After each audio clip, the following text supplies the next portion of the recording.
and Linnea Main. Those three people have worked tirelessly for months in preparation for this day, and I thank you. And my next order of business is actually another honor and a privilege for me, that of introducing the Reverend Dr. C.K. Robertson, Canon to the Presiding Bishop for the ministry beyond the Episcopal Church, who brings us greetings from the Presiding Bishop. Canon. Thank you. And I want to say on behalf of Michael Curry, the Presiding Bishop of the Episcopal Church, welcome. Welcome to this webcast, which is being held here in the chapel here at the Episcopal Church Center, a place of welcome, a place of prayer, a place of haven and sanctuary. How appropriate to have this time here. But to all of you who are watching, welcome. This is a significant time in our history to be able to talk about how to recognize and welcome the special children of God all around us all the time. As you heard, the Episcopal Church has been involved in the work with refugees and immigrants since the 1930s. We have been actively involved first through the Presiding Bishop's Fund for World Relief, which later evolved into Episcopal Migration Ministries, as well as Episcopal Relief and Development. In the past few decades, our governing body, the General Convention, which has passed several resolutions in regards to refugee and immigration issues. In 1982, that body committed itself to efforts to resettle refugees and encouraged Episcopalians to accept refugees in their communities. In 1997, it charged Episcopal Migration Ministries to develop an advocacy agenda for refugee admissions, asylum, and access to essential services. More recently, in 2009, 12, and 15, our General Convention focused its resolutions towards the United States government, calling for a modernization of the nation's resettlement program and the need to continue putting at-risk immigrants on the path to citizenship. Throughout these years, our Executive Council, the Church's board, meeting between General Conventions, has likewise spoken several times concerning these crucial issues. In 1978, Council urged congregations and dioceses to actively sponsor refugees. In 1991, that body commended the United Nations for its efforts to alleviate the Middle East refugee crisis and urged our U.S. government to consider accepting refugees. In 2007, Executive Council acknowledged its deep concern over raids carried out to entrap undocumented workers and encouraged education to widen the understanding of family situations and the plight of undocumented immigrants.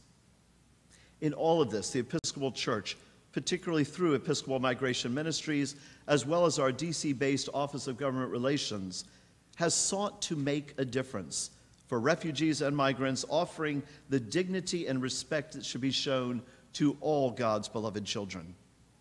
We therefore count it a privilege to host today's live webcast discussion, One United People, a dialogue on refugee resettlement and faithful welcome.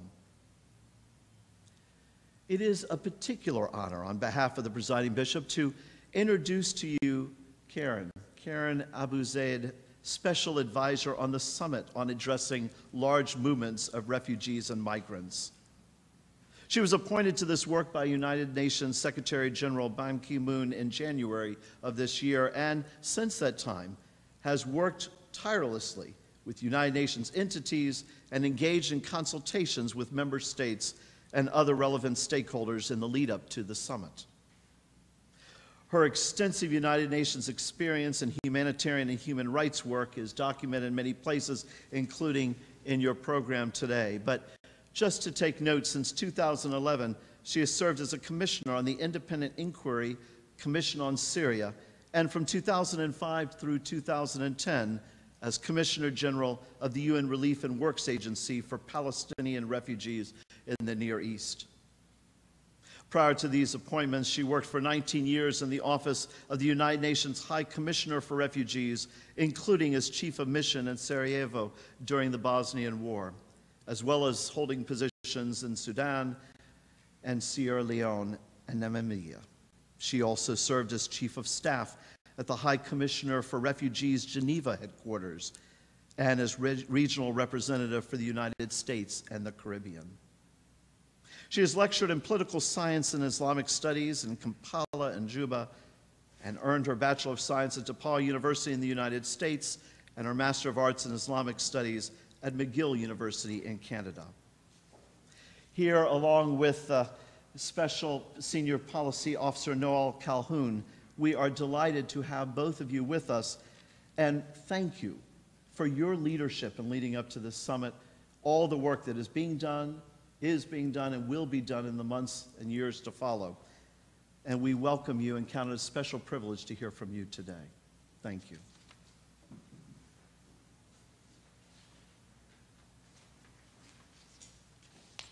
Well, I thank you for inviting me, and I thank you for all the information I've just heard about the things you've been doing since 1930s. This is rather exciting, and we're going to give you lots more to do now with the things that are coming out of the summit. Yeah. I do thank the Episcopal Church and the Episcopal Migration Ministries for organizing this event, bringing together refugees and faith communities in the days leading up to the UN Summit for Refugees and Migrants. As we prepared for the summit, the resettlement of refugees was a high priority. Due to conflicts that persist for years, the number of refugees has grown. There are 21 million refugees now and 3 million asylum seekers in the world today. They remain displaced for longer periods than before, often not able to return home for decades. UNHCR has indicated that the average is 26 years for a refugee. I think we think of being a refugee for 26 years.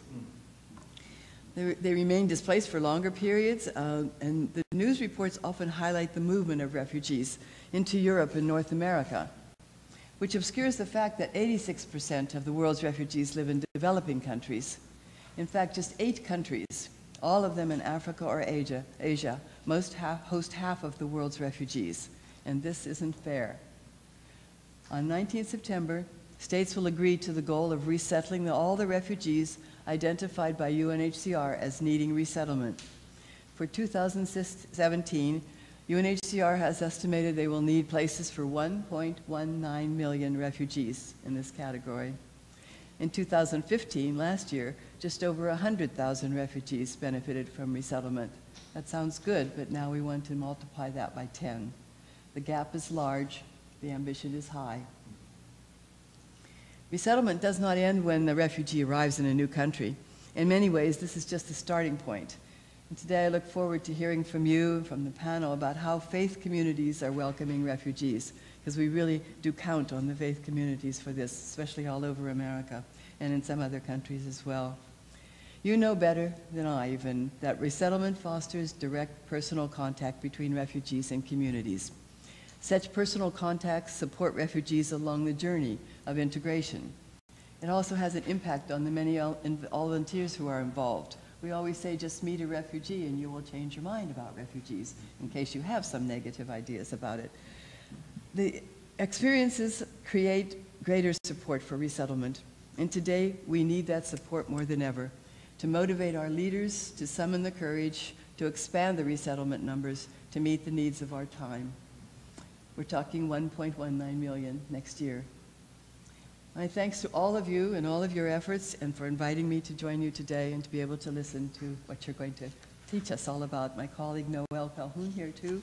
She's the backbone of our little team that we have. She writes all these speeches and talking points for me.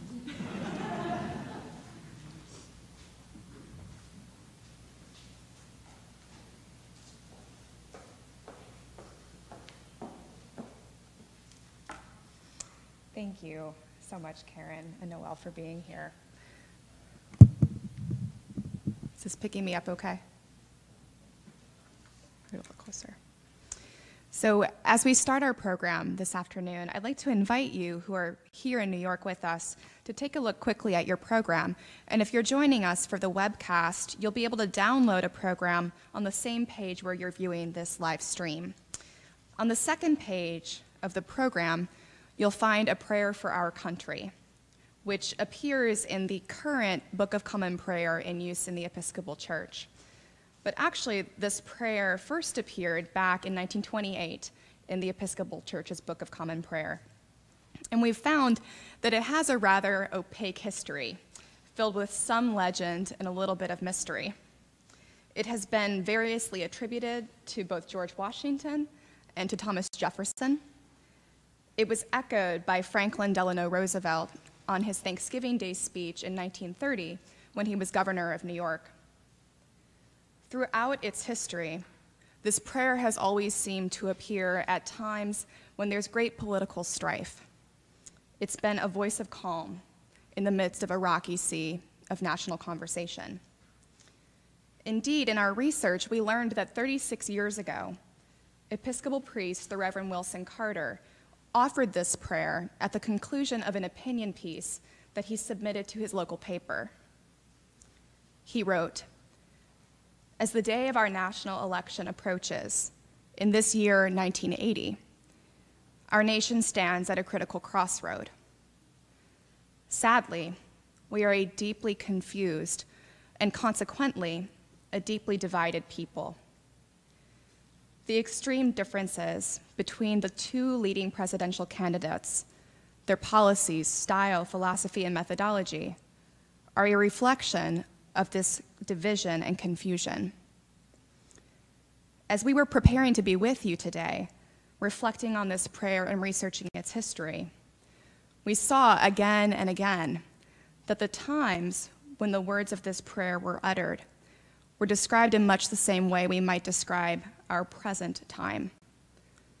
Certainly, we see in Reverend Carter's writing faint echoes of a reality we face today, and not only in the American presidential election. Such divisions as he articulated exist between political parties in countries the world over, are seen in the arguments and the strife caused by discrimination against immigrants and refugees, the rise of nativist rhetoric and political movements, and the increase in anti-Muslim, anti-refugee, and anti-immigrant incidents. In many ways, we, the global community, stand confused and somewhat divided when it comes to responding to what is one of the great challenges of our time, that of migration. Acknowledging the enormity of the current refugee crisis, United Nations Secretary General Ban Ki-moon remarked, "We are facing the biggest refugee and displacement crisis of our time. Above all, this is not just a crisis of numbers, but a crisis of solidarity." Indeed, in December 2015, when he proposed what would become the UN General Assembly Summit on addressing large movements of refugees and migrants, which will be held next Monday, September 19th. We're gathering here today with our audience here in New York City and with Episcopalians, refugee resettlement partners, the United Nations community, and friends tuning in from across the United States and the world in advance of and support of the spirit and goals of the summit. In the face of this crisis of solidarity, the Episcopal Church stands active and ready to respond to this crisis of our time. We stand in solidarity with the aims of the summit, in solidarity with the nations of the world hosting refugees, and those enacting or expanding their resettlement programs, and the communities that welcome their new neighbors through resettlement. Most importantly, we stand in solidarity with refugees themselves. And so to open our time together, we offer the wisdom of this prayer for our country as a prayer for the summit and a prayer for the world. That God would bless the efforts of all those working to make the summit possible and to make its goals into reality. And that God would fashion us, citizens of the world, into one united people, united in solidarity and commitment to offering hope and practicable solutions to refugees and migrants the world over.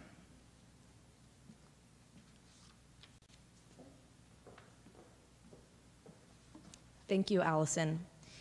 As Karen mentioned just moments ago, we are gathered here today at a time when there are over 65 million refugees, internally displaced people, and asylum seekers worldwide. Over 21 million of those 65 million people are refugees. As people of faith, we are called to recognize the gifts and contributions of all of those 65 million people and implore that the international community respond to this global crisis with inclusion, respect for human rights, and safety, rather than deterrence, detention, and discrimination. The Episcopal Church is present in more than 15 countries throughout Africa, South Asia, Central and South America, and Europe. And its ministries for refugees and migrants in those places reflect those values of our faith: respect for each human being, upholding human rights, and inclusion. With that understanding, Episcopal churches provide social services, counseling, advocacy, food pantries, social integration programs, and spiritual and community support to migrants and refugees. We would like to share a few of those examples. In the United States, Episcopalians advocate to Congress and the administration to urge robust funding for refugees to thrive in their new communities and advocate, as Chuck mentioned, for just and humane policies to welcome refugees and migrants. We work to educate our neighbors and friends about the conditions refugees face and highlight the moral imperative for refugees to come to the United States through resettlement. Allison and our panelists will be sharing some specific information about this work. The Convocation of the Episcopal Church in Europe operates several ministries for refugees and migrants across Europe, including the Joel Nafuma Refugee Center in the crypt of St. Paul's Within the Walls Episcopal Church in Rome, Italy. This center provides critical services to refugees, including meals, job and language training, that offers refugees a place of respite and community and support. In France, the Episcopal Church has been instrumental in helping to resettle and serve Iraqi refugees since 2007 through an association that works with the government to identify and integrate refugees.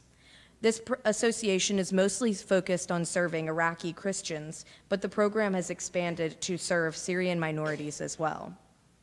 In the Anglican Episcopal Church of El Salvador, Foundation Christa Sol is one of the leading organizations working to address forced migration and displacement in Central America.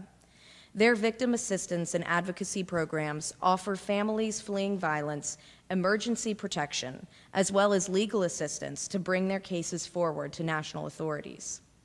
Episcopal Relief and Development, an agency that works with more than 3 million people worldwide to overcome poverty, hunger, and disease through multi-sector programs that are rooted in the understanding of the Sustainable Development Goals, supports numerous ministries serving migrants and refugees around the world, including partnering with the Holy Land Institute for the Deaf, which provides services and education for children with special needs in the Zatari refugee camp in Jordan. These are just a few examples of the immense commitments to refugees and asylum seekers and migrants present within our Episcopal Church. These experiences and relationships guide us to hope and unity in the face of conflict and crisis, and they have informed our participation in this historic summit. The Episcopal Church has actively engaged with the UN community in advance of the summit next Monday. In particular, we have worked closely with the Anglican Communion, the third largest Christian denomination in the world, a spiritual communion made up of 38 member provinces, of which the Episcopal Church is one. We've also worked with ecumenical partners, as well as the Civil Society Action Committee for this summit, to lift up the dignity of every human being in the outcome documents that have been negotiated by member states over the last few months. In order to actively participate in the discussion and advocate for its primary concerns, the Episcopal Church developed several advocacy priorities for this summit. These include encouraging strategies to counter xenophobia and discrimination, calling upon states to increase the size of current refugee resettlement programs, or establish new refugee resettlement programs, affirm humane and lawful asylum processes that uphold human rights and due process, and finally, affirming the vital inclusion of civil society in ensuring that no one is left behind when developing humane and just responses to refugees and migrants. We shared these policy priorities with the co-facilitators of the summit and several member states by offering written comments on the drafts sent by letter to the member states and UN staff. and by advocating and networking during civil society and member state consultations on the draft this past July. Next week, Presiding Bishop Michael Curry is sending a delegation of staff to represent the church at the summit as observers, while member states adopt the centerpiece outcome document, the newly negotiated political declaration known as the New York Declaration for Refugees and Migrants. This declaration details a comprehensive refugee response framework and a roadmap towards a global compact for safe, orderly, and regular migration. The Episcopal Church is committed to holding member states accountable to these commitments, and we are eager to see implementation. In particular, we lift up the inclusion of increased commitments to refugee resettlement, which is one of the ways countries can respond to the urgent need to provide opportunity and safety to refugees. In 2017, the United Nations High Commissioner for Refugees projects that 1.19 million refugees will be in need of resettlement, which Karen mentioned as well. While resettlement is not a solution to the root causes of refugee crises, it is an effective means for member states to share the global responsibility of refugees, who would otherwise live out their lives in limbo, danger, and with tenuous or little hope. The Episcopal Church, through Episcopal Migration Ministries, considers this work of welcome not only a way we can contribute to how the United States responds to refugee crises, but a way in which we live out the most deeply held tenets of our faith, loving your neighbor as yourself.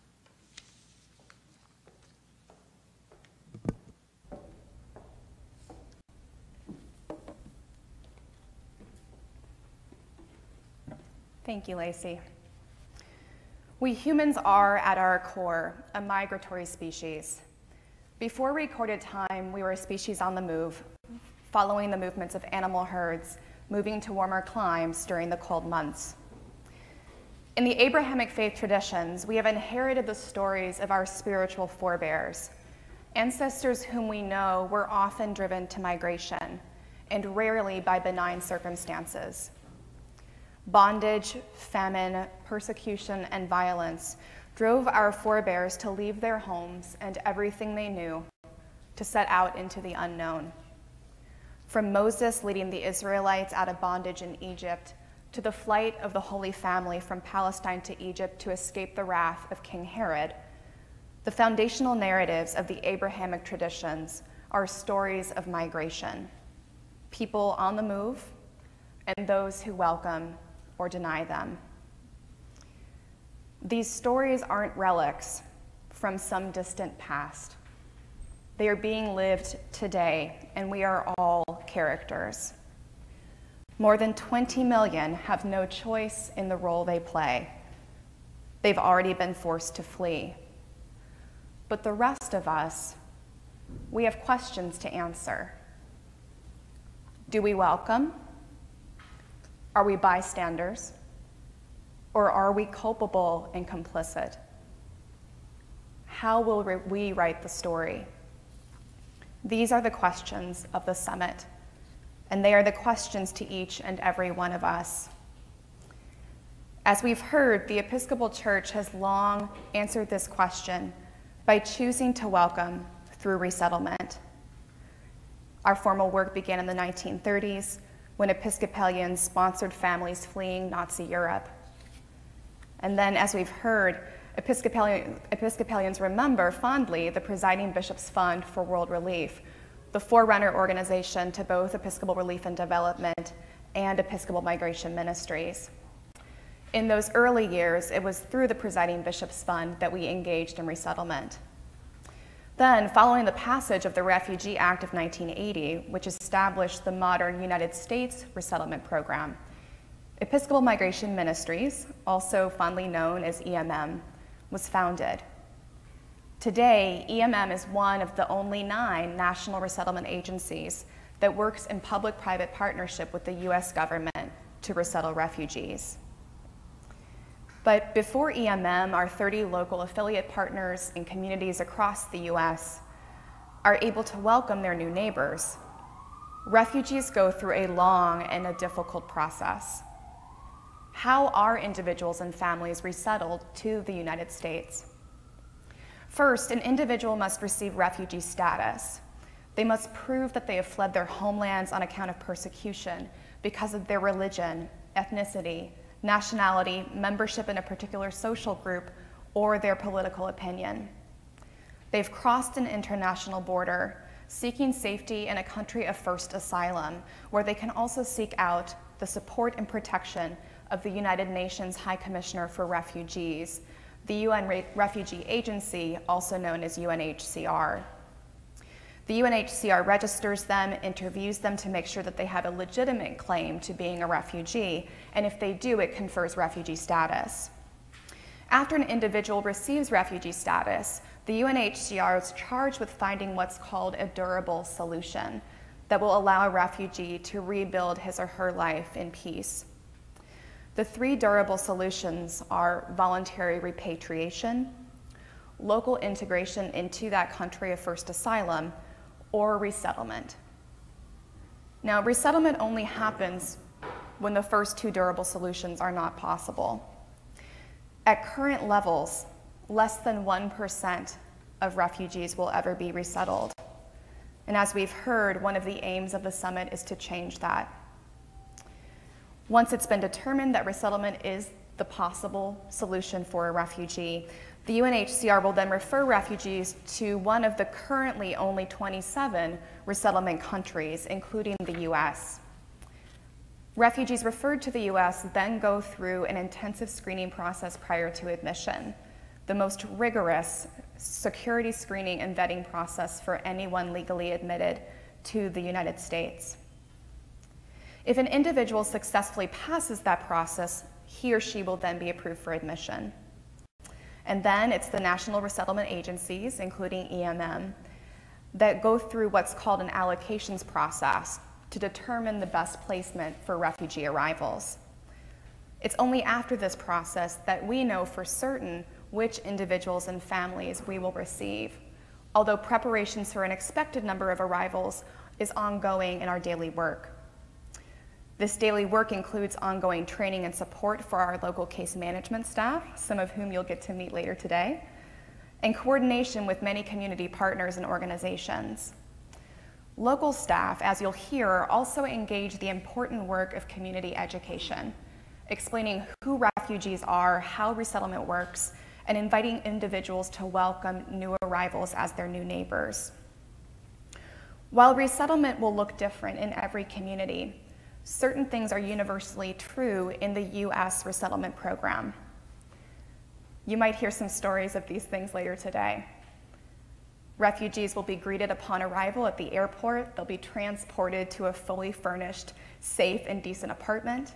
There will be a familiar meal ready for them to enjoy upon arrival. They will receive a safety orientation in their new home. Their case manager will visit them within 24 hours of their arrival. And then within their first 30 days in America, newcomers will visit the Social Security office. Adults will enroll in English classes, cultural orientation, and employment classes. Children will enroll in school. The case management staff at the local agency will work with each family to develop a service plan that will guide their first few months. The family will work on its budget, balancing its income and expenses. And there are so many other things, as our friends on the panel will tell you, that happen in those first few months, but perhaps none are more important than being greeted by their new neighbors, by volunteers and co-sponsors. Resettlement, at its core, no matter where it happens, is deeply relational work. Yes, there are many boxes to check and many requirements by which to abide, but resettlement is successful by virtue of the relationships that are formed. As newcomers get to meet their new neighbors and begin to feel like maybe this place could be home. It's this local work that we're going to showcase for you today, because in the local work we find the hope and the practicable ideas that can be replicated in communities across the world.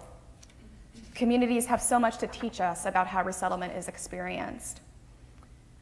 Many American cities have experienced benefits due to their welcome of refugees. Several studies, including some conducted in Cleveland, Ohio, Utica, New York, and the state of Tennessee, have demonstrated that far from burdening a community, refugees tend to assimilate quickly, find work, buy houses, and often start businesses. And they become taxpayers, with tax revenue from refugee taxpayers offsetting the cost to states of those programs for refugees by hundreds of millions of dollars. In places like Bowling Green, Kentucky, school officials have called their refugee students an asset to the community. It is an enriching experience, one school official said, to have refugee students in our classrooms. It makes us better human beings. We know that truth as Americans and as human beings. As Americans, we're a country of immigrants. Unless you descend from the native peoples of this continent or from those who were brought here by force, you have an immigrant story. Sadly, for many of us, emigration to this land happened so far back in our family's history that we've forgotten its meaning. We've forgotten how it shaped who we are as a people. When we were the ones fleeing Pharaoh or famine. Thank God we have our newest neighbors to remind us.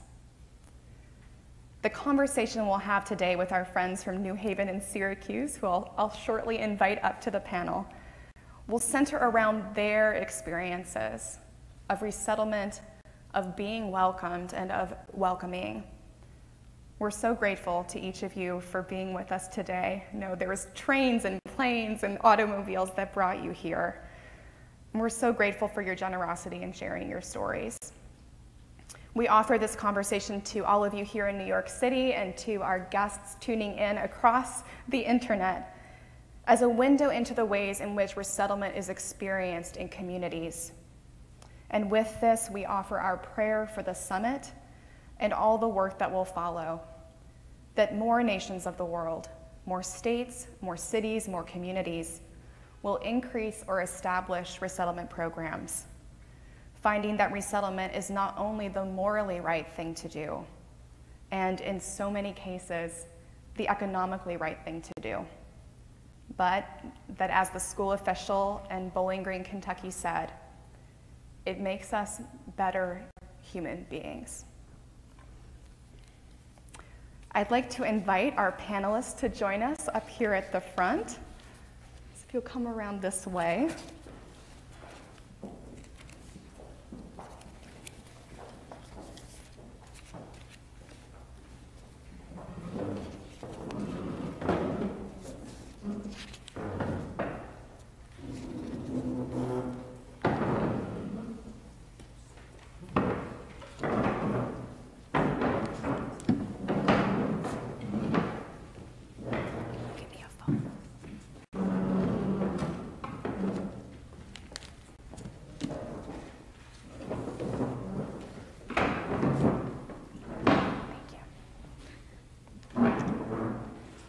Thank you all.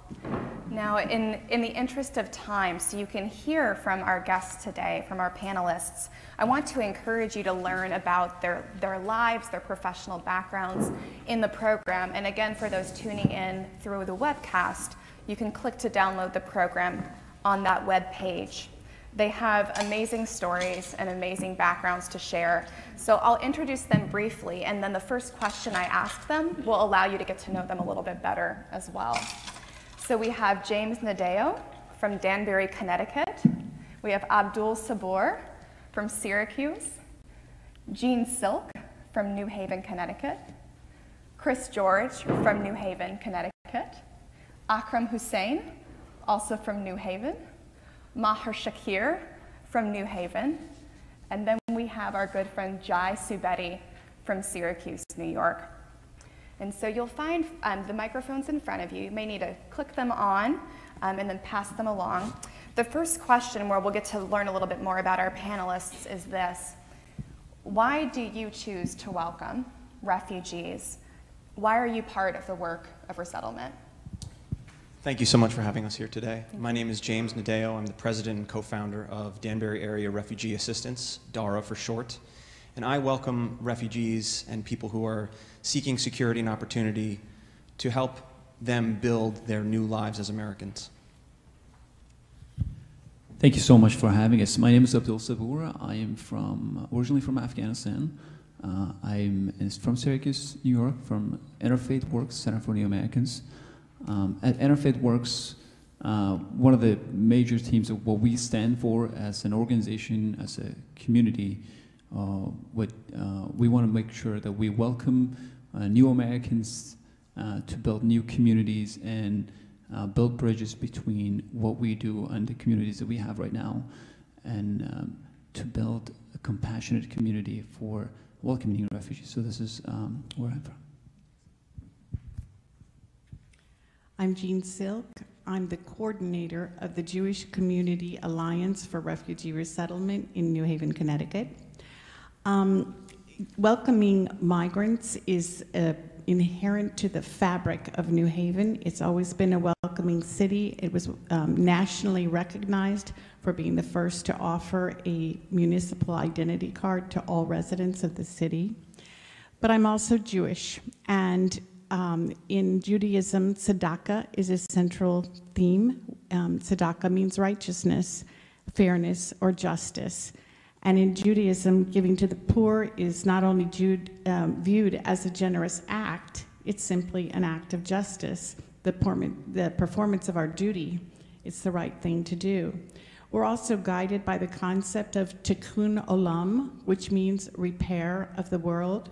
And we're taught that it's not our job to finish the repair of the world, it's our job to participate in the repair of the world. And that's why I'm involved in welcoming refugees. Thanks. I'll let you keep that mic. This one here. My name is Chris George. I'm the director of IRIS, Integrated Refugee and Immigrant Services. And I welcome refugees because I think it is one of those, maybe the most universal human imperatives to help someone who has had to flee their home. It's also a very American tradition, maybe our most noble American tradition, welcoming persecuted people and helping them start new lives in this country. I've spent a lot of time in refugee camps, another career, and to see refugees in a new life, rebuilding their lives and finding a future for their family is a very rewarding program to be involved in. So that's why I do it. My name is Akram Hussein. I'm working as a case manager. I would like to welcome refugees because I'm a refugee by myself from Iraq, and I'm proud that if I can make the newcomers happy by providing some services for them, and I can see that on them and I can feel it, which has made me very, very happy actually, and because I know what they've been through and how much is hard for them to flee from their country and come to here. So I'm very happy that I'm getting this opportunity to serve the people that fled from their country and come here. My name is Maher Shakir. I'm from Iraq, and I'm a refugee. And I'm welcoming refugee because they deserve to live a new life.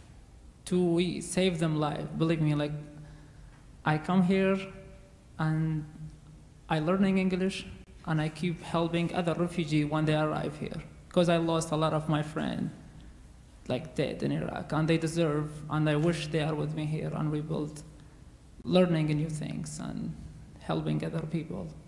And I think important to bring more people. My name is Jai Subedi, and I am a housing coordinator at Interfaith Works, Center for New Americans. Prior to that, I was a case manager for last 7 years, and I took this new position since March 2016. I am a former refugee from Bhutan and lived in the refugee camp in Nepal for 18 years and came to US in 2008. On behalf of Interfaith Works, Center for New Americans, and entire affiliates across this nation, thank you EMM and UN delegates to hearing us and listening us and take these hard, challenging jobs and new lives to the where it has to be taken. Thank you. Thank you. And as we continue our dialogue, I'll encourage those in New York to use the note cards you found on your seats to submit questions. Some of my EMM colleagues will be circulating, collecting those questions, and then bringing them up to me. If you're on the webcast, you can submit questions through, remind me, my good friends. TECQ&A, the and is an ampersand. TECQ&A@episcopalchurch.org. You can also tweet them to handle @theEPPN or @EMM Refugees. So please do submit your questions. About halfway through our dialogue, we'll be taking them from the audience. So I'd like to continue the conversation by asking a question of our panelists who were themselves refugees. What was the most difficult aspect of your journey as a refugee, and what needs to happen to fix that? And what might you like to share with the United Nations and member states in advance of the summit about those things? What might need to change?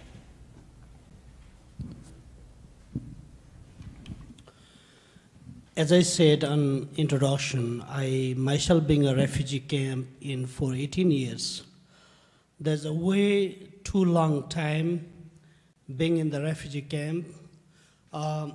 We tried several options to go back to Bhutan.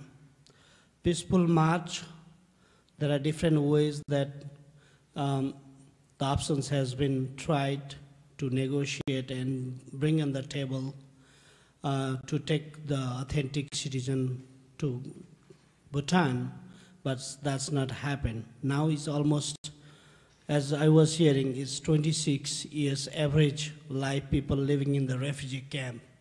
The refugee camp in Nepal is almost over 26 years now. So if we could able to expedite or verify those people registered in the camp by UNHCR and try to provide more humanitarian support and get them processed to where they want to be, with a resettlement process or the other options that UN put forward, that would be a great solution for us. Like spending 18 years of time, is most of my young life was in the camp. So if we have some sort of policy or the way that we can move forward with a shorter term, that would be highly appreciated for this, the highly need vulnerable population in this world. Yeah, I come through IOM. It's International Organization for Immigration. And because I was working with the US Army in Iraq, and I moved to Jordan because they tried to kill my father, because I work on the help unit, American US Army. And when I moved to Jordan, it's taken me 1.5 years to come to United States. But UN, my aunt, and they live in Jordan for more than 4 years. And the process takes a long time.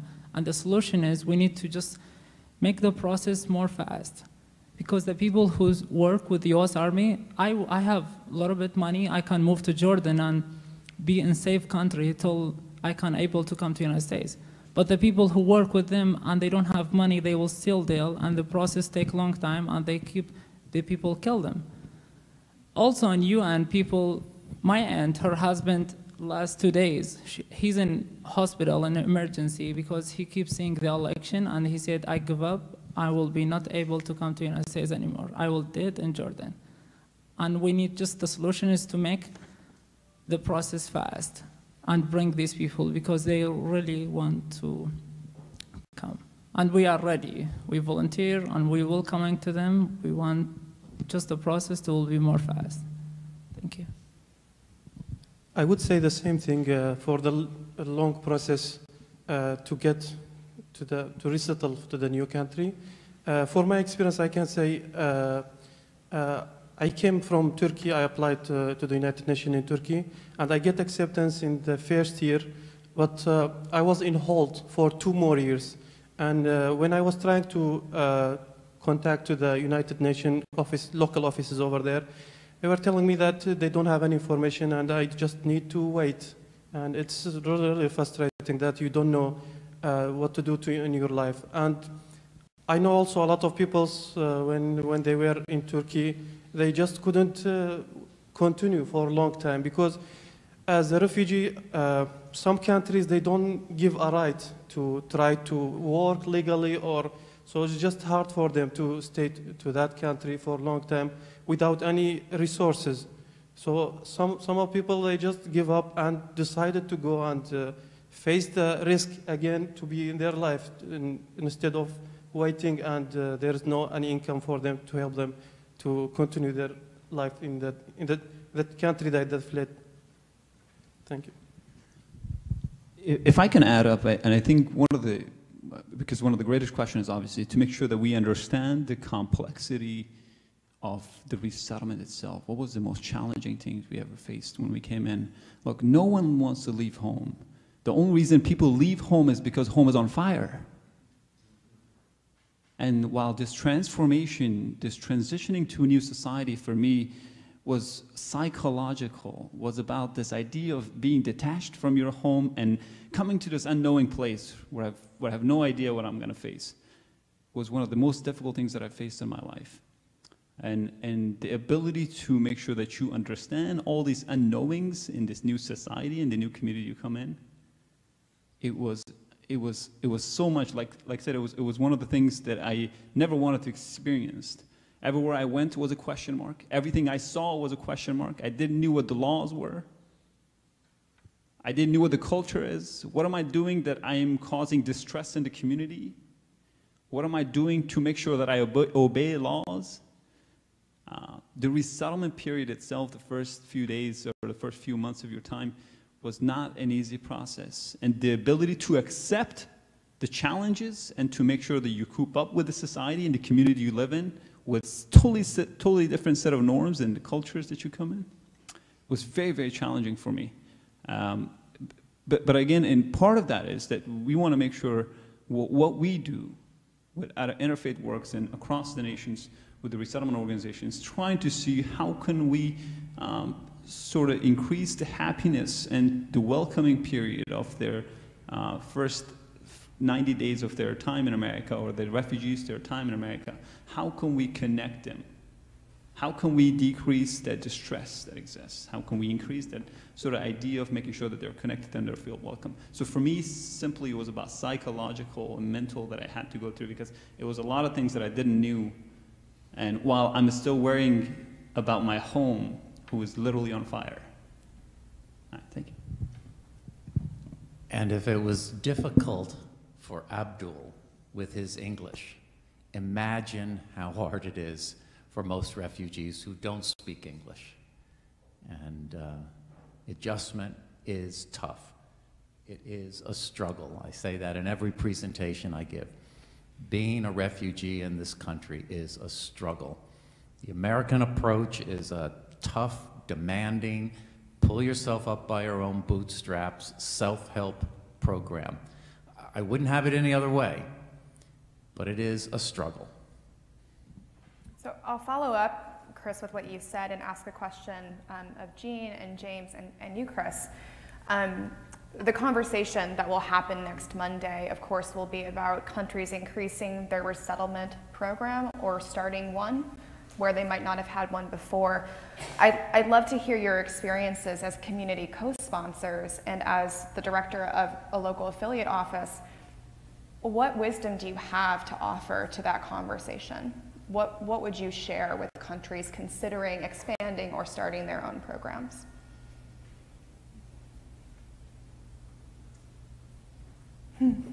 I don't mind beginning. In Connecticut, we have a very enthusiastic, very vibrant active set of community co-sponsors. I've been doing this for 11 years. Over the first 10 years, an average of about 2 or 3 community groups would approach us and say, we want to co-sponsor a refugee family. Since last summer, we have over 50. We've already placed 30 refugee families, most of them Syrians, with community groups all across the state. This could be happening in every state. Every refugee resettlement agency should be doing community co-sponsorship. And I would suggest any government that is interested in beginning a refugee resettlement program or expanding an existing program, that's where you look. Strengthen the existing refugee resettlement agencies and encourage them to reach out and resettle as many families as they can with community groups. James is representing a community group.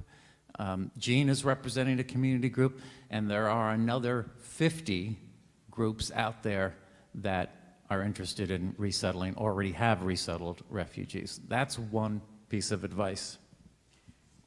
I didn't mean to interrupt you, but I think it's great that Chris started by saying in Connecticut we're lucky, and we are, because we have IRIS. And when the Syrian refugee crisis was so prominent in the news, many residents in New Haven and elsewhere in Connecticut called IRIS. What can we do? What can we do? We went to meetings. They had so many calls. They said, come to these meetings. When we went to the meeting, I looked around the room. I knew who every Jew in the room was. And when the meeting was over, we came together outside the room and we said, this is huge. We should work together. And a few conversations followed, and the next thing I knew, I said, well, I'll be the coordinator of that. The only thing that made my job possible was Chris George and Iris. And what they said to us, we're expanding our numbers so much in the coming year, you need to be independent. You can't turn to us for every question you have. So how do we know how to do our job? We had some brief training, we got a manual, and after that, we used our heads. So as the overall coordinator, I ended up with a database of 130 volunteers, and I made sure I tried to get to know every one of those people. Who are you? What are you interested in? What are you good at? How could you contribute? Etc. And so we make it up as we go along. But you know what? We've raised children in our community. We've found them entry-level jobs. You know, not any of it is easy. And it's the one thing I would like to say that's really struck me through this short process for me is reciprocity. The learning is constant for us. I've learned so much in the past year. I've made so many new friends. So it's not just us helping refugees, it's us getting to know them, getting to know who they are, what they're good at, how they can find a role in the community. And it's what we learn about their country and their culture and how to communicate with them. So it really is mutually beneficial. I echo what Jean and Chris both said. You know, I know that EMM has been doing this work since the 30s, which is incredible. Our organization actually started in earnest only a year ago. And like many people, we were inspired, and I personally was inspired by some of the images that were all across the news, particularly of the 3-year-old boy, Alan Kurdi. It became a ubiquitous image of suffering and challenge. And that was something that hit home for me because I have twin sons, and that was September of 2015, and we were about to celebrate my son's 3rd birthday. And juxtaposing their life as we're enjoying a barbecue in my backyard in suburban Connecticut and relative safety and security, imagining the plight of so many people across the world who go through so much, and using that as sort of a way to inspire people to act. I think it was alluded to before, but my group is not a faith-based group. We are a mix of faith, secular, and both believers and non-believers. So trying to develop that network of people to come together under one common cause when we were not necessarily united by a belief system, finding people across, you know, basically I refer to us as the bad news bears of this work, because we all came together because of this work. And you know, seeing what we've been able to build in just a year and to actually have that profound impact on the lives of a Syrian family who arrived in March, that has had such an impact on me personally and on so many of our group members as well. And I would say that less advice to a country that would be exploring this, but more to the groups across the country, across Connecticut. Patience is a virtue, as we all know. This is not, especially in our world today, this is not instantly gratifying work. It is a lot of time, a lot of effort, but investing in people, there is no greater feeling than watching people succeed after you give them time and give them that effort to give them hope back in their lives, of people that have been destitute and been hopeless. I think that is an important part of what we do. I saw Jai and then Abdul. Thanks.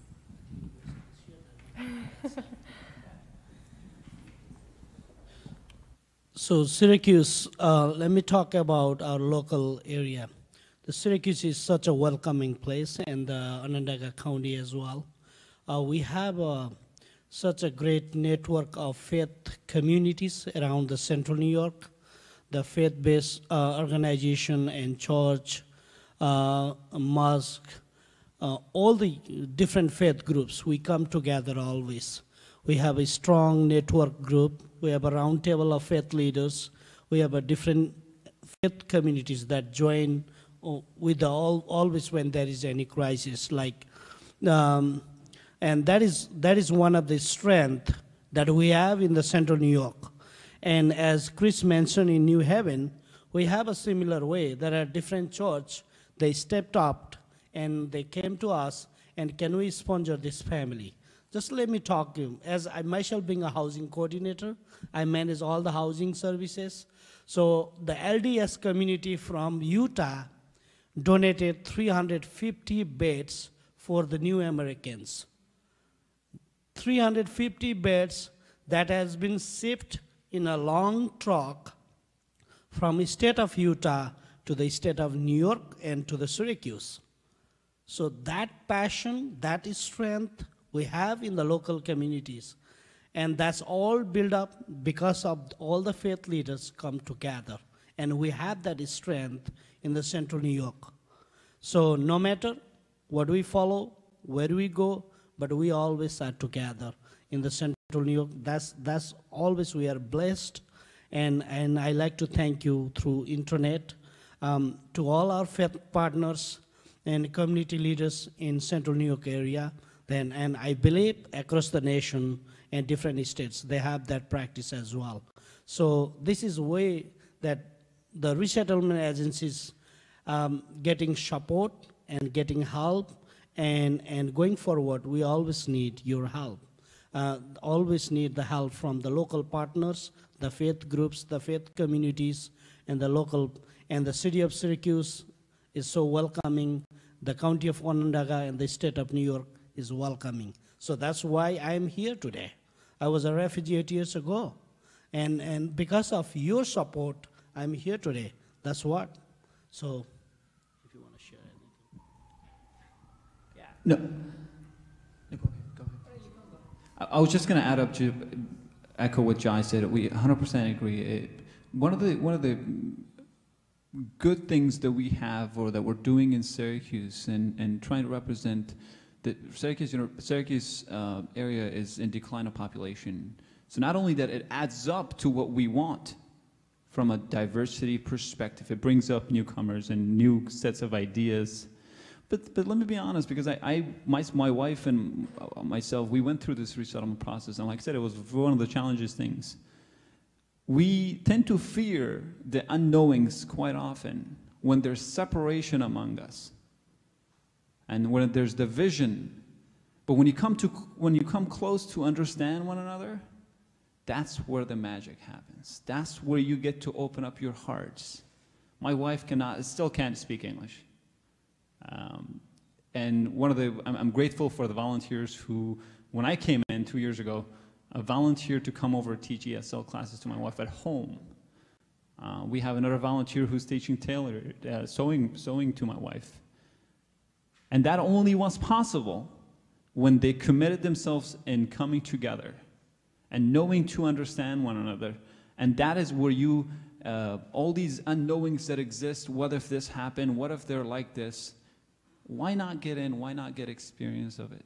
So, and I think from that kind of a perspective, if you're opening up your heart, if you're trying to understand this phenomenon of what's going on, open up and, you know, it's, there's a rainbow after a cloud, you know, so. Maher? Yeah, I arrived here in Connecticut. Connecticut became my home in 2014. And my family didn't speak English, only me. I speak a little bit. And I start working really hard, 8 hours a day, sometimes 10 hours a day. And after I start meeting people, walking on the street and tell them, my name is Maher, I'm a refugee, and I don't have enough friends.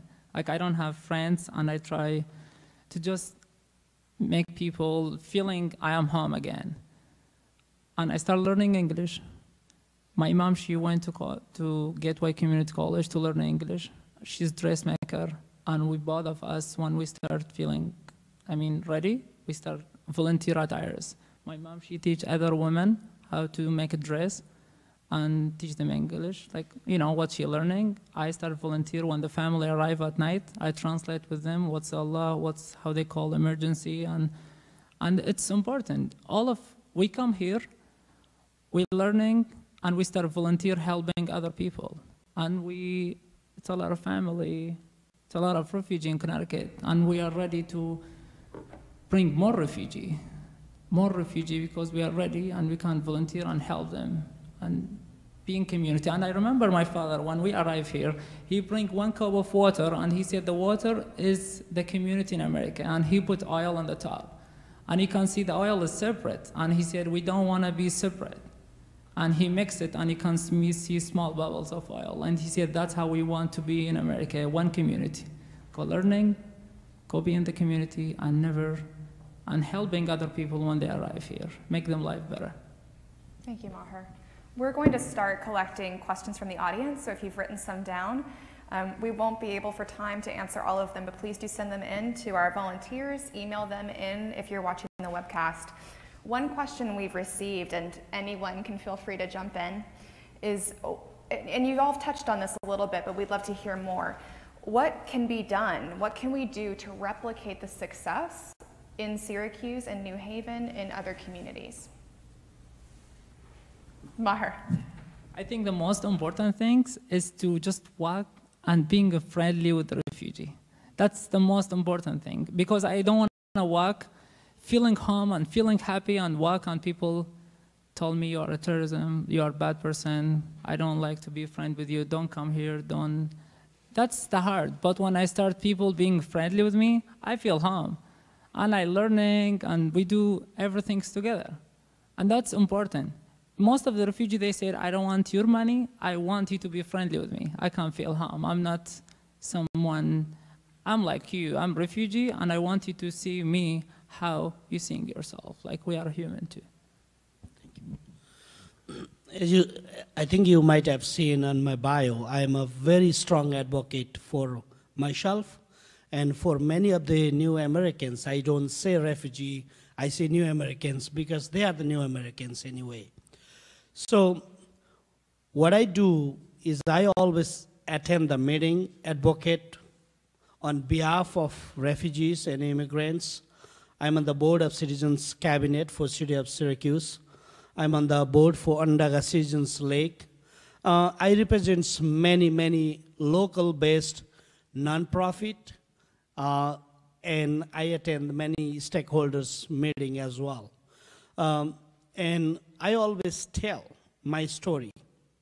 I stood up and say my story, who I am, where I come from, what is my story looks like, and where I am today, and what I'm giving back to this community.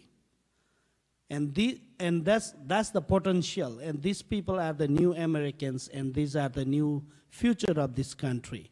So that's what I always say. And literally, I work with many landlords, many landlords, and I happen to meet with many new landlords since I started my new job, and I literally changed their heart. They did not know who we are. They do not know about the refugees. They are the immigrants.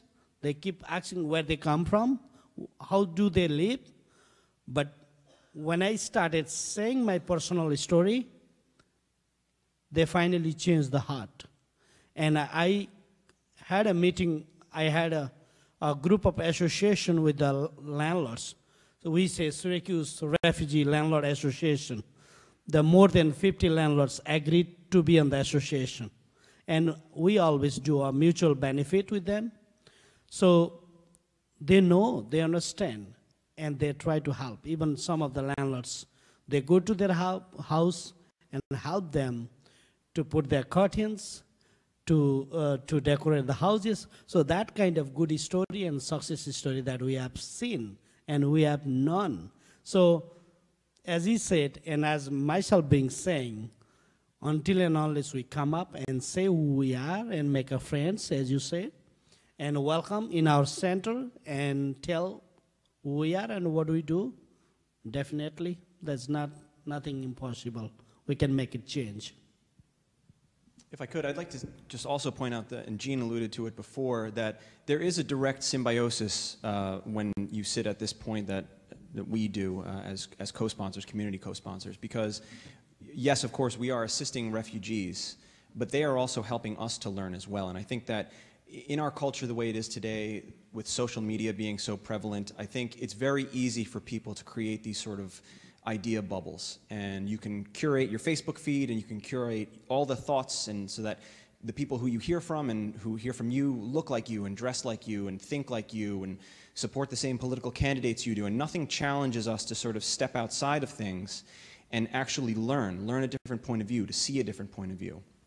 And I think what we do as co-sponsors sort of encourages that, because it forces you to recognize another human being, recognize their points of view, and address those. This whole process really develops empathy, the ability to feel somebody else's pain and learn from that and help them get out of a situation that is dire. And I think that's really invaluable. And that doesn't really answer the question about how to get more groups inspired, sort of 2 steps down. But if people do find the inclination to act, I think you will find it to be the most rewarding experience that you could ever undertake in your life, because you are investing in other human beings. And I think that that's very important.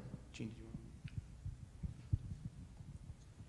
want? Yeah, real simply, social media is nice, but I would say lift the telephone. I'd be very happy. I just recently talked to a fellow from Massachusetts for at least an hour, just talking about my own experience. But second to that, and invite us over. I'll come.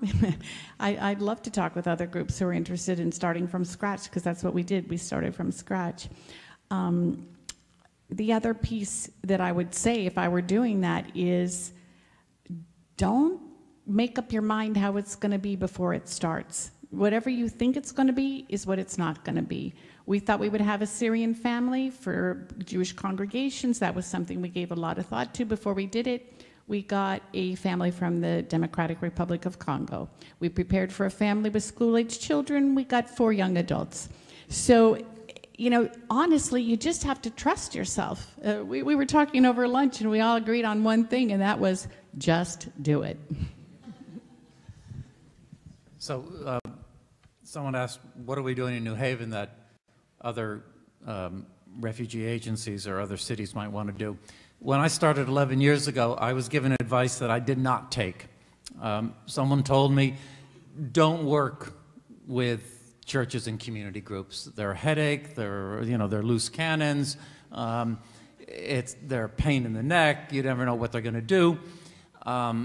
And I looked at the possibilities and said, no, if done properly, if they're trained and properly vetted, they can be an incredible resource to resettling refugees. And now we probably have more community groups than any other state. Another piece of advice I got, they told me, Chris, fly under the radar screen. Keep a low profile. Refugees, immigrants, they're all mixed up in the minds of most people here. It's controversial. Just get your work done and keep it quiet. Nonsense. This is the best thing this country does. Why should we keep it quiet? We should be celebrating it. It is an amazing program that everybody can participate in. So we've done public outreach, public education, and I think it has paid off. People of Connecticut aren't more compassionate than people in other places, but they might be a little better informed about the refugee crisis, about refugee resettlement, about the vetting process overseas, and about the possibilities for being part of a resettlement program. That's the difference. So a lot of education. Thank you, Chris. This is a question for our panelists who were refugees, and I'm going to broaden it a little bit just to encompass the broad swath of our communities. What were the contributions of religious communities or community co-sponsors or volunteers in supporting you when you arrived in the U.S.? Jai?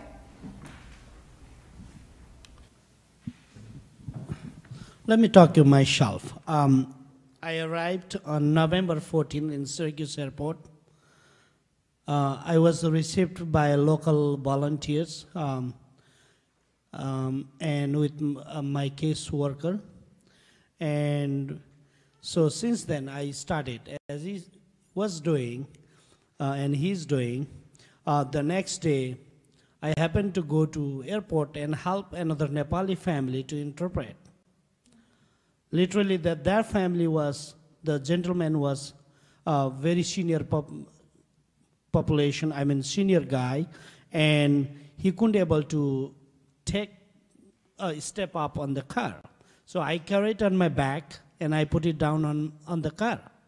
So since then, my passion, and I'm answering the first question, how I got involved with the resettlement agencies. I myself being a refugee, I know how hard life we spend and what we want to do to helping the new refugees.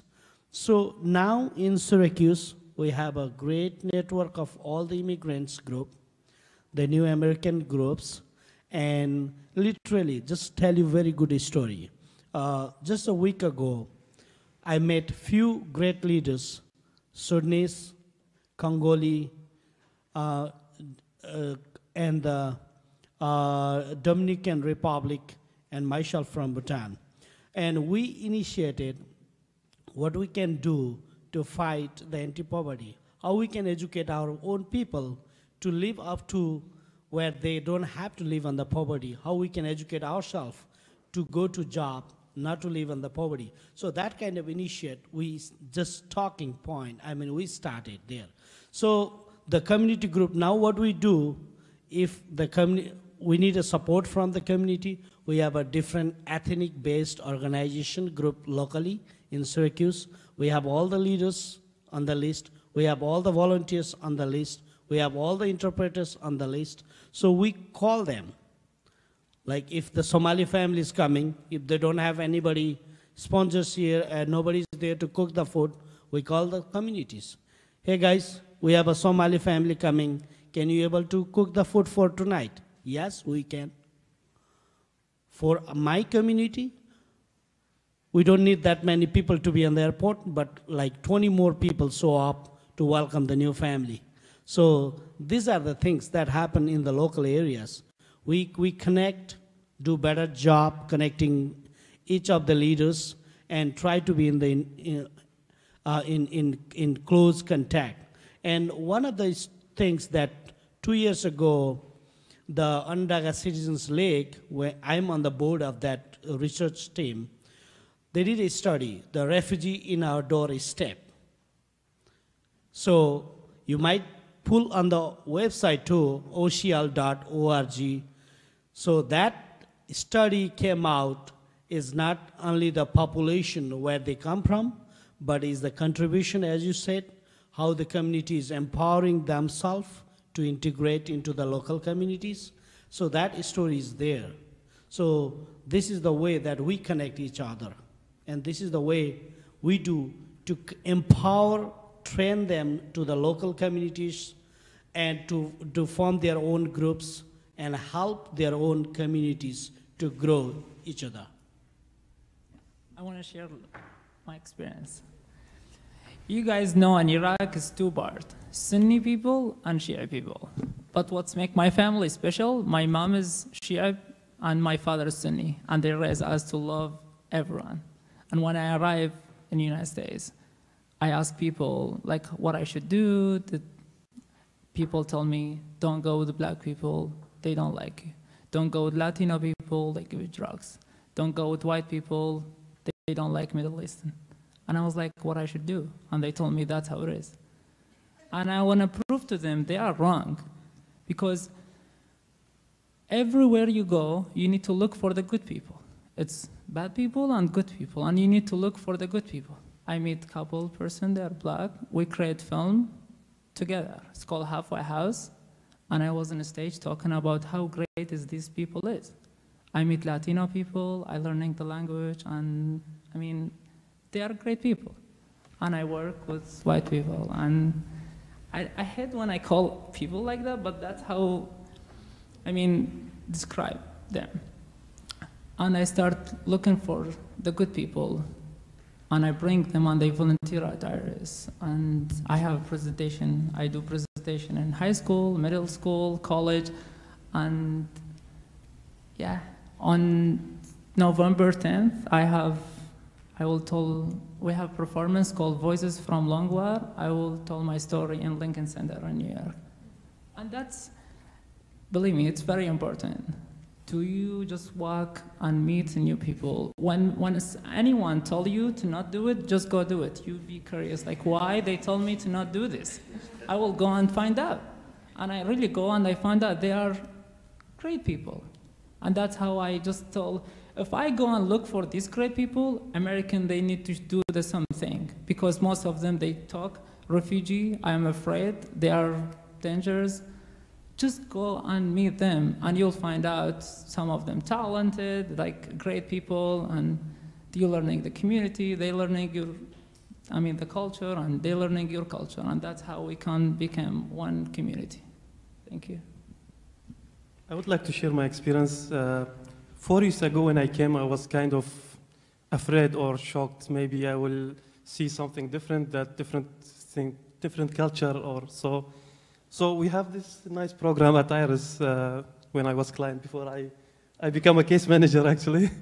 The program is Cultural Companion. We pair one refugee to one person from US.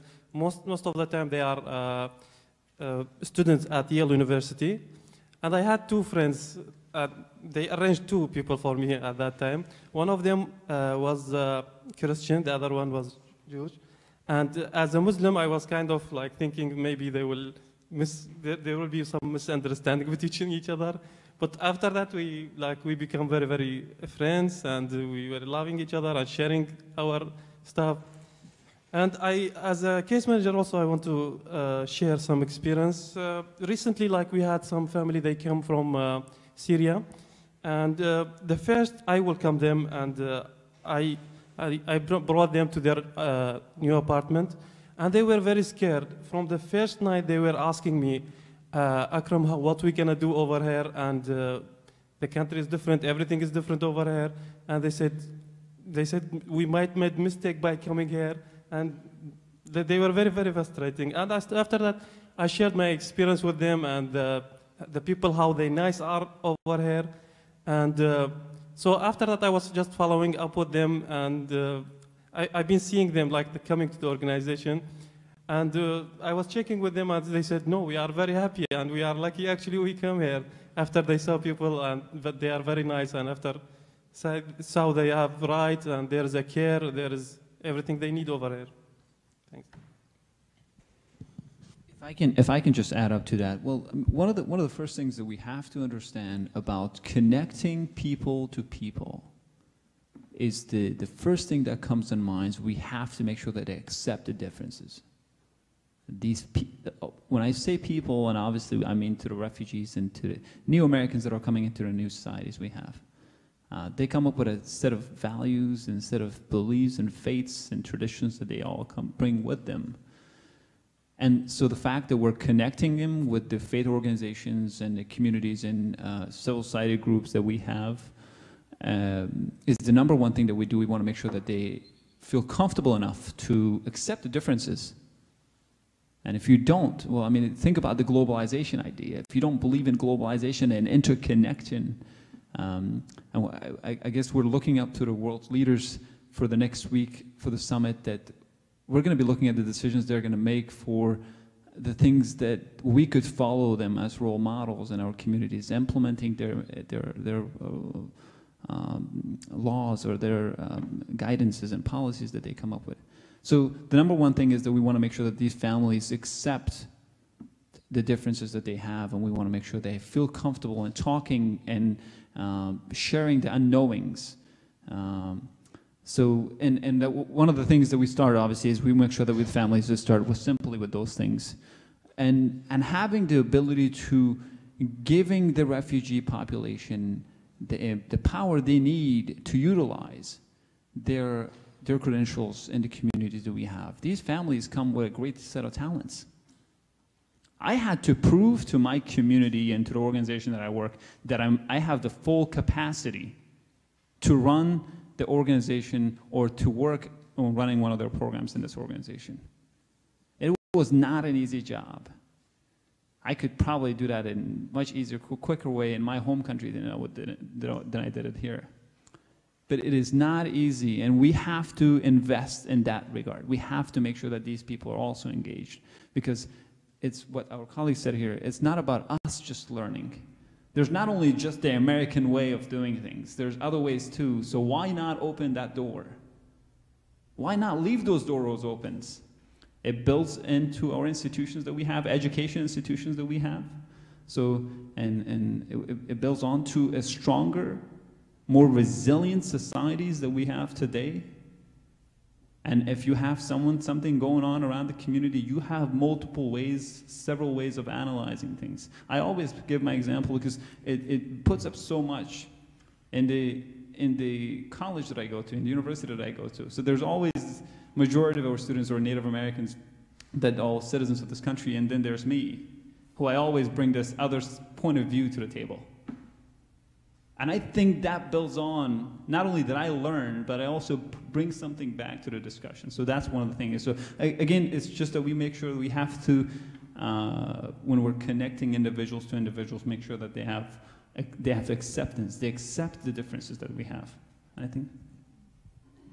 I'd like to bring up something that I don't think anybody else has mentioned, and I'd like to hear what Chris George has to say about this, and some of you others as well. And that is, most of us, I think, are really excited that there's a lot of pressure to increase the numbers of refugees that we will settle in the United States, in Connecticut, et cetera. As a co-sponsor, I'm thinking about what's been difficult for us, and it makes me think about, if the numbers of refugees increase, will the resources to facilitate their resettlement also increase? I'm thinking of, for instance, medical care. You know, there is a refugee care clinic in New Haven, but to get an appointment there, you know, can be very time consuming. So can the health services keep up with it? Also, talk about streamlining. We, as volunteer organizations, I've never been to the Department of Social Services before. I've never gone to Social Security before.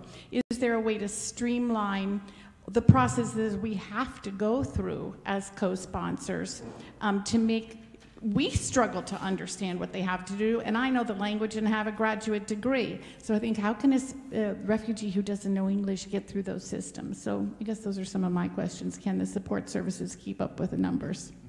Well, and for our time, our time together is almost over, but I want to ask one final question, and anyone who'd like to speak to it, please do, and then we'll close our gathering. Someone wrote in and wanted to know about outreach to the average American citizen, that the potential of Americans is untapped in celebrating this work, as Chris said. So could you all speak to that? What is your role, and how can you see that improve outreach to the average person? I'll say quickly, I think it needs to start at the top. I think the U.S. government needs to talk more about refugee resettlement. They need to celebrate it. They need to promote it. The advice that I got to fly under the radar screen, most of that came from the State Department. We need to bring this program out of the shadows and introduce it to as many different communities around the country as we can. So it begins at the top. It begins with elected officials, the refugee resettlement agencies, more resources into outreach, public education. If people are opposed to refugee resettlement, 9 times out of 10 it's because they don't understand it.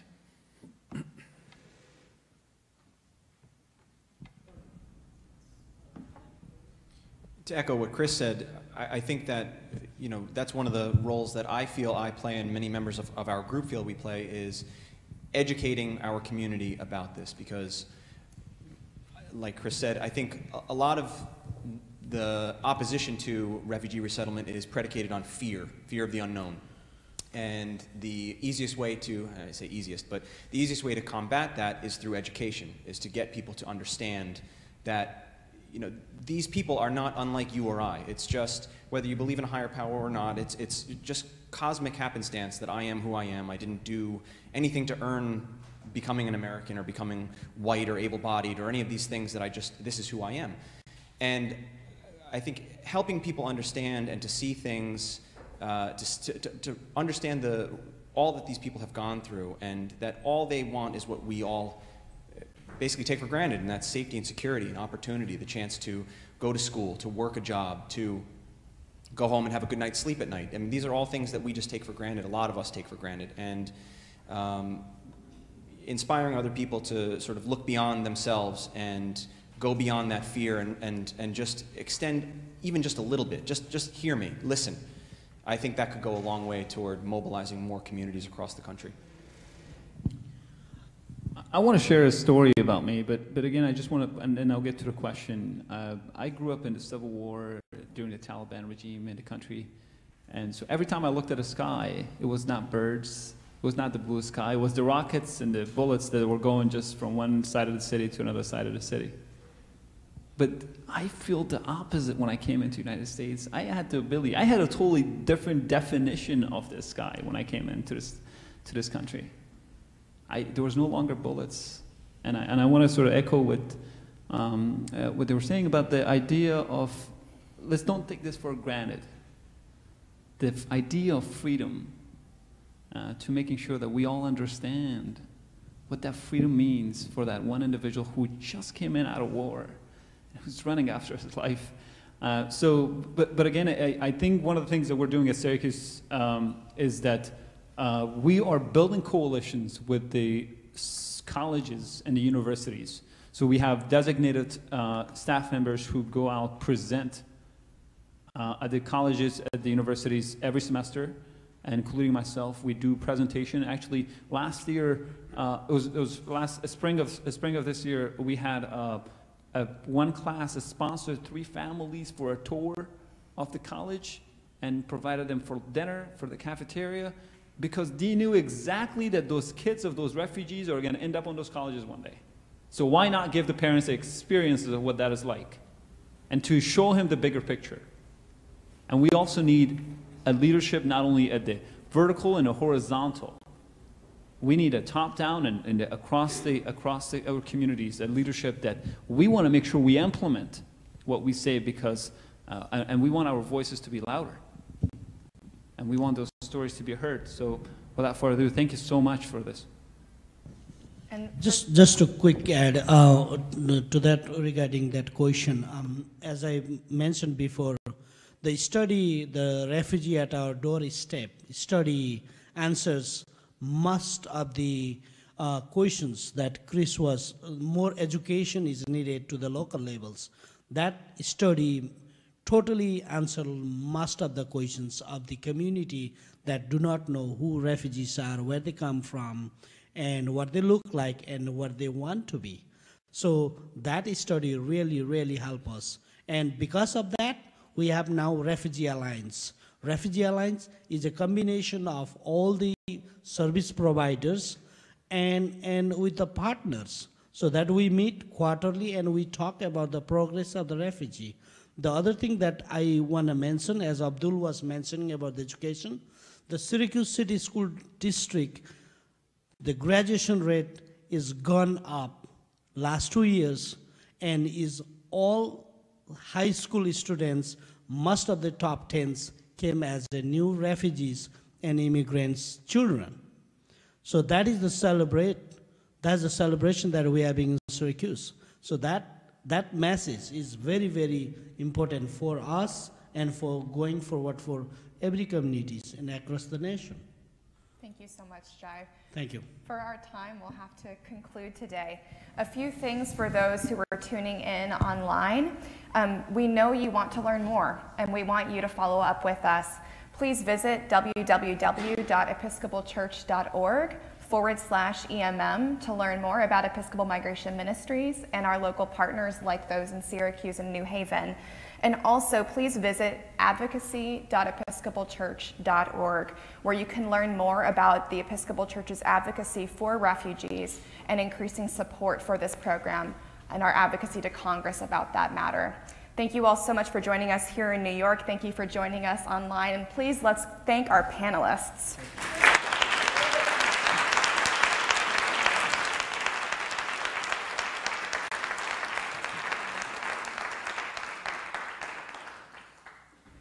And now, for those of us here in New York, please join us just across the hallway in the hospitality room for a reception.